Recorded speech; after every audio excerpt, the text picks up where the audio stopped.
da nga laaj ma ne le président dafa wane boppam. dafa wane boppam parce que chaque fois qu'on lui dit voici les intérêts du peuple sur le foncier fii dafa leeroon nañ il a reculé en arrière te wax naa leen Comico fay na 106 millions yor seen këyit lu tax parce que y a des pontes y a des intérêts sur cette assiette foncière won naa leen léegi nii lu ñuy def suñuy yéen gis ngeen fii assemblée nationale benn député taxaw assemblée nationale benn député mu ne moom ci benn lotissement am na fa xawma ay 100 et quelques parcelles parce que soi-disant moom moo fa def terrassement bi alors vous posez les questions il y a des gens qui sont milliardaires Sénégal fu ñu jëlee seen alal mais ci suuf la jógee parce que seen biir la ñoom ce que j'appelle la mafia du foncier beneen bi mooy l'état d'esprit des populations déguerpi mooy les 79 familles mais ñooñu seen état d'esprit mais mettez-vous à la place de quelqu'un qui nga dëkk fenn ak ay nit ngeen bokk koñ wala gox 30 ans am na sax peut-être seen ñenn ñi nga xam ne ni sax peut-être du ñu waxante seen biir wala am ñu nga xam ne ni et cetera ngeen yeewu bés ñu jël seen sutura yéen ñëpp sànni ko ci mbedd bi nii ngeen jóg yéen ñëpp daje nuyu ci benn dortoir mais kooku ban état d'esprit ngay nekk teg ci nag nga am ay doom yu nga xam ne ni novembre bii dañu doon dem jàngi école comme tout le monde ban état d'esprit ngay nekk fii tey ñu ngi tamit remercier la Croix-Rouge parce que la Croix-Rouge est présente. Absolument. ñu ngi remercier toutes les bonnes volontés am na ñu bëri tey dañuy dem foofu di yóbbu yàpp di yóbbu ay ceeb di yóbbu et cetera ay yére ak yu mel noonu ñu ngi leen di remercier donc yéen tey seen téléthon bi c'est arrivé au bon moment parce que man tey lu may xeex surtout man ak Guy Marius Sagna te maa ngi koy jaajëfee au passage lu ñuy xeex surtout mooy que ñu mën a génn ci centre socioculturel bi ku nekk am lu nga xam ne di nga mën dem fenn fay sa 2 mois wala sa 3 mois caution dugal sa frigidaire dugal sa lal dugal sa saal nga toog xaar yàlla ñëw parce que nag tout de même yàlla moo fi nekkal ñëpp mais ça c'est honteux c'est la raison pour laquelle ba may déglu monsieur le ministre des forces armées j'ai eu de la peine c'est la raison pour laquelle à l'entame de mon propos je l'ai invité à la tenue et à la retenue parce que moom je ne suis pas là pour parler de lui mais il est tout sauf un exemple de vertu de bonne gouvernance et même de respect des droits de l'homme parce qu'on l'a tout de même pratiqué, on l'a connu au ministère de la Justice. Et je reviens à ce que j'ai dit, la situation elle est rattrapable. Maintenant nag je pense que yéen tamit noonu ngeen tamit jéem a interpeller l'État, le gouvernement pour ñu wax leen seen 800 millions yi nu mu tëddee. ak kañ lay ñëw. mais parce que dafa yomb. et la raison lu tax may insister ci lii j'ai peur qu'on les oublie comme on a oublié tout le monde. On a oublié les pupilles de la nation dans le bateau de Joola, on les a oubliés. On a oublié tout le monde. Sur le show, on fait du show en mettant en avant l'émotion et la sensation. Et après, on oublie tout le monde.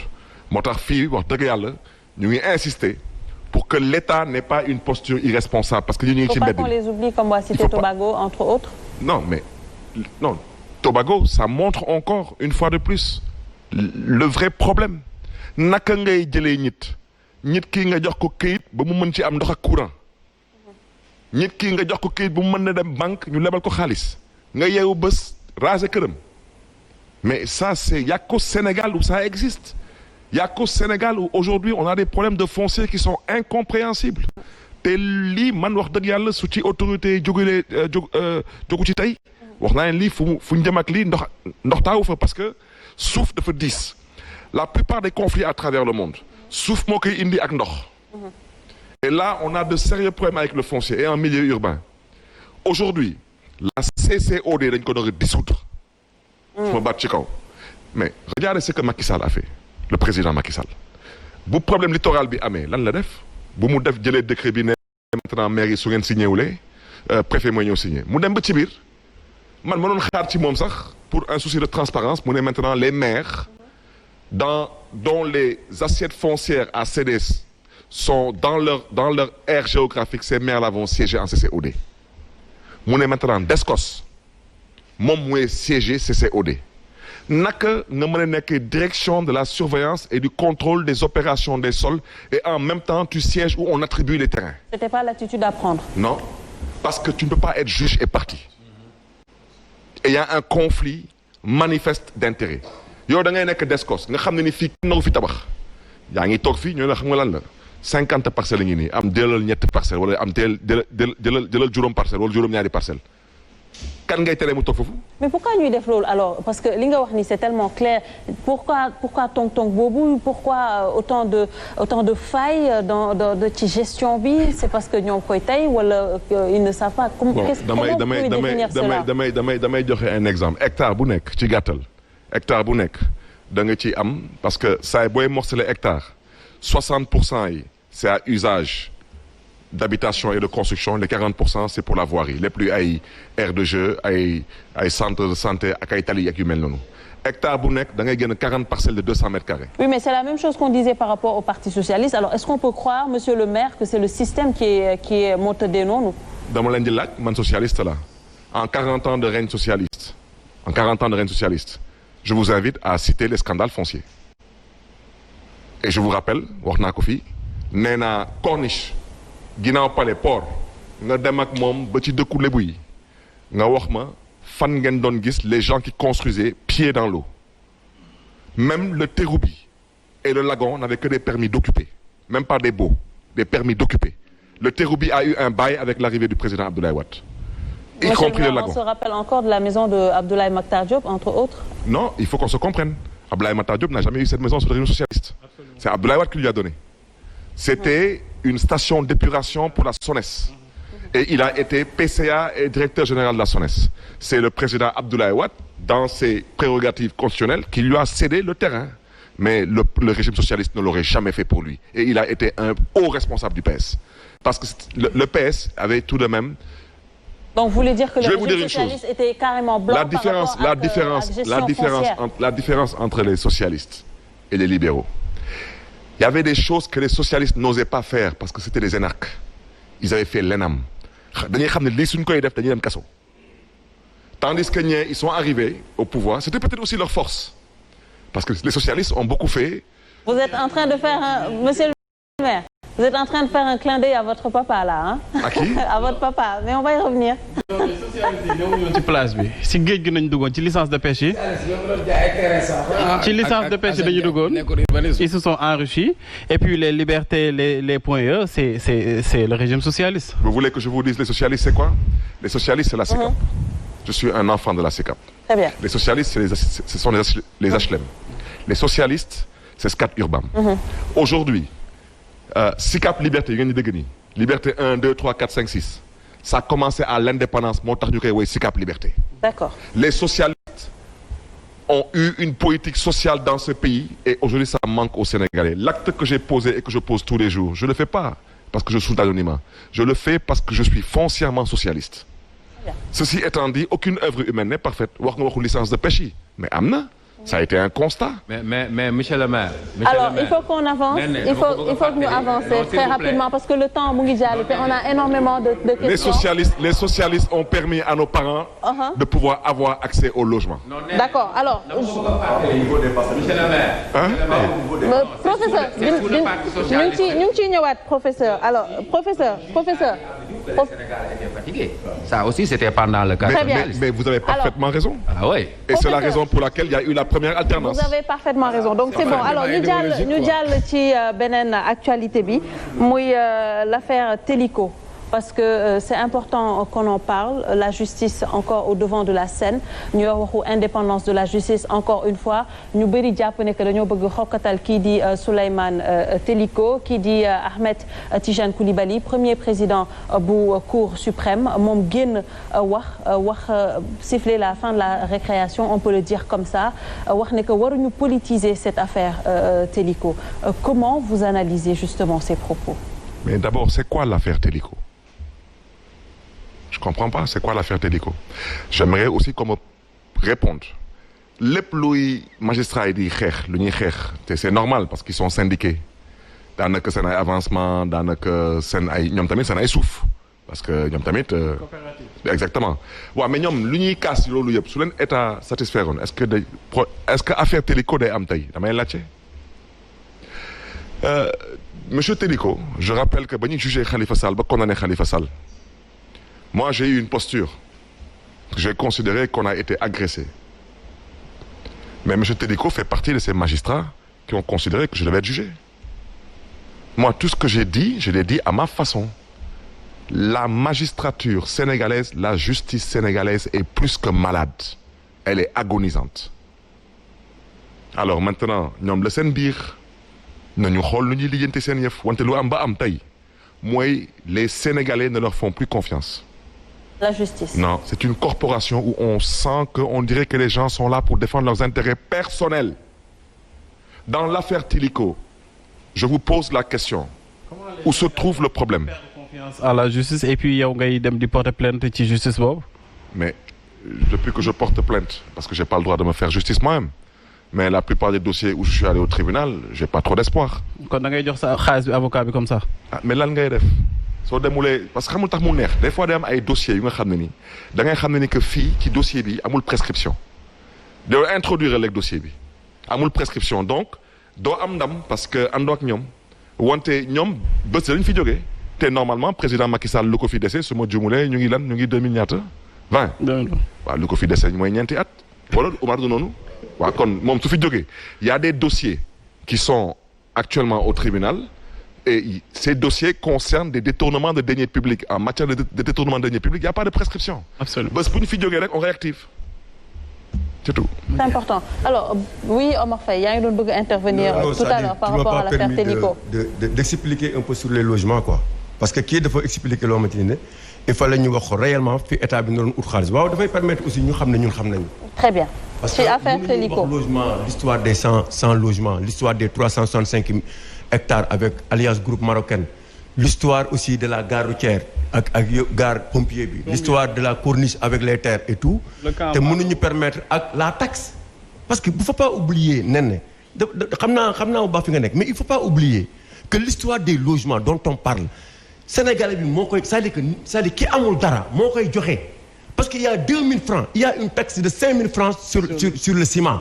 5000 francs bi 3000 francs la ak 2000 francs 2000 francs bi dañu waxoon dañ ci tabax ay logements sociaux pour néew di doole yi alors que loolu waxtaanuñu ko. te loolu dañ ko waroon waxtaanee c'est-à-dire que 2000 francs yi nga xamante ne dañu koy laaj ñu di ko dugal ci taxi yow boo jëndee ñaari tonnes ciment am na 4000 francs yoo xamante ni da nga koy récupérer si chaque tonne 2000 francs te yow néew di doole nga war a tabax benn nekk maintenant 4000 francs yi fa lañ koy dugal ak yenn néew di doole vraiment foofu amuñu temps pour waxtaan si.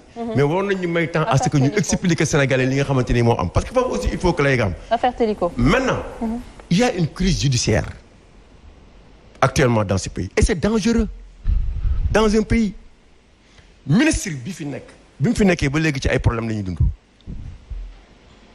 Et li gën a grave au lieu de recoller les morceaux moom ils sont là uniquement pour diviser et c'est à tous les niveaux c'est la politique de division. Ils ont un syndicat. Au lieu de discuter avec le syndicat, on essaie de diviser le syndicat. jéem a xool ñoom ni ñu leen diviser à ce que ñu xuloo seen biir. Les greffiers, vous avez vu ce qui s'est passé. Aujourd'hui, c'est avec les magistrats. te loolu baaxul ci réew. moom mii bi mu fi nekkee ba léegi ñëpp xam nañ ko. instabilité moo am. il faut nag ñu recoller les morceaux et ce sera pas facile. parce que politisation bi am au niveau de la justice ëpp na benn ëppwaay boo xamante ni ne. tey nit mënu woon xalaat ne fi ñu toll ci réew mi lii war nañ fi mën a toll te ñoom lépp lu ñu waxoon ci ne dinañ ko def yaa ngi dégg réparer l'injustice dans ce pays amul aujourd'hui on devait réparer à travers le foncier qui se trouve à la foire la ñu waxoon Macky Sall waxoon na bu ñu ma falee li may njëkk a auditer c'est la foire est-ce que ça a été fait non est-ce que l'aéroport a été fait non malheureusement dañuy obligé de revenir encore sur là-dessus mais li am nii dafa jéggi dayo pourtant bu ñuy wax affaire Téliko ñoo xam nañ la moo tax ñuy wax affaire Téliko parce que il est indépendant li mu xalaat lay wax. Mais je m'excuse. Oui, allez-y. Moi je veux pas vous couper mais lu tax Téliko waxul lu mu naroon wax avant l'élection présidentielle concernant le cas de Karim Wade et de Khalifa Sall. waaw et s'exprimer publiquement. C'est ce que j'appelle la responsabilité moo tax sànq ma leen di wax waxu autorité ak autorisé mais dañu dugg cinéma seetaan loolu mooy dëgg. Moi personnellement je suis désolé dans l'histoire de Téliko personne ne m'a entendu même si le groupe de Khalifa Sall a sorti un communiqué. Je ne suis pas d'accord. Monsieur Téliko aurait dû dénoncer ce qui s'est passé avant l'élection présidentielle. Ils ont balafré la démocratie sénégalaise en instrumentalisant la justice sénégalaise et ils ont instrumentalisé les plus hauts magistrats de ce pays. Donc il est complice. Mais il est complice, c'est manifeste. Khalifa Sall a été éliminé avec la complicité de la justice et c'est le cas de Karim Wade. loolu mooy dëgg. Au-delà de la personne de Téliko, est-ce que c'est pas l'idée? Mais monsieur le maire. Au-delà de sa personne, c'est pas le principe dont il parle. Monsieur le maire xam nga yow dañu la tëjoon par rapport ak on va dire à peu près li kii di juge Souleymane Téliko def les mêmes propos on va dire à peu près alors justement loolu tamit comment fan lañ ko war a mën a teg. Mais tout le monde sait que dans l'histoire de monsieur Téliko tout le monde sait que c'est injuste tout le monde sait que ñu ngi jaay doole monsieur Téliko. mais Demba ñun dañ mais balaa ñuy jaay tey dañuy jaay doole monsieur Téliko Demba dañ ko doon jaay Khalifa Sall bërki dema ñu ko doon jaay Karim Wade demain à qui le tour mais cette justice là tout de même wax naa leen sànq ces privilégiés là qu'ils partent à la retraite et qui conservent tous leurs avantages mais ça déjà c'est anticonstitutionnel la constitution du Sénégal a dit que nous sommes tous égaux sans distinction d'âge, de religion, de sexe et je ne sais pas de quoi. Donc s'ils doivent garder et conserver tous leurs avantages, ça doit être valable pour tout le monde. Man lu ma xam. Il faut saluer l'acte de Téliko aussi parce que n'oublions pas que c'est lui qui a écrit un livre sur l'histoire de Total. Il l'a fait après avoir démissionné du gouvernement de Macky Sall. Mais en l'occurrence le ministre Thierno Alassane Sall. Mais mon cher ami, il n'a pas dénoncé ce qui s'est passé quand il était ministre. Mon cher ami, tout ce que je dis. Non, tout ce que je dis, je dis que il faut saluer l'acte qu'il a posé. C'est ça qui est non, je dis aujourd'hui que monsieur Téliko aurait été plus pertinent en dénonçant le moment X où il fallait dénoncer ce qui se passait. C'était flagrant. Fan nañu mës a gis benn dossier. Yéen vous êtes là vous êtes des analystes politiques et des observateurs de la scène politique yéen ñëpp autant que vous êtes fan ngeen mës a gis fii Sénégal ku ñuy juger première instance appel cassation en 12 mois dama la ñuy laaj rek ngeen wax ma. appel rek di nga fa toog ñetti at ba ñeenti at appel ñëpp ak may dégg ñu tëdd ci kaso bi ñëpp ak may dégg avocat ak may dégg. yow ñu saaxee ne première instance appel cassation le tout en moins de 12 mois mais est-ce que vous pensez que c'est sérieux et je vous invite encore ñoom ba ñuy dem seen dialogue politique bi ñoom ils ont des points d'accord et des points de désaccord mais ci points de désaccord yi qu'est-ce qu'ils ont fait de l'article 31 qu'ils ont rédigé que pour liquider Karim Wade et Khalifa Sall pour dire que pour être éligible il faut être électeur et que si vous êtes condamné à mais vous imaginez si vous êtes condamné à une peine même de 1 mois assortie de sursis vous êtes inéligible. Dem leen ngeen lire article 31. Justement. C'est fait exprès pour liquider des adversaires politiques. Et c'est fait avec la complicité de cette justice. Mais ça, c'est un combat politique qu'il faut mener. Non, ce n'est pas un combat. Mais mon ami. Ça, c'est les politiques qui déglu-moi mon frère. Parce qu'il y a des combats judiciaires. yow ne ma yow dama ne man ak yow ñaata xeex la ñu ànd di dox. Abdoulaye Wade avait dit ici fan la ñu amee ndam. que ces combats, que ça soit l'affaire de Khalifa Sall, que ça soit l'affaire de Karim Wade, c'était pas des combats judiciaires, c'est des combats politiques qu'il faut mener. Alors, ça, c'est le politique qui devait se battre pour que l'on me. D'accord, très bien. Alors, pour revenir au dialogue politique, parce que vous avez... Le 31, qu'est-ce que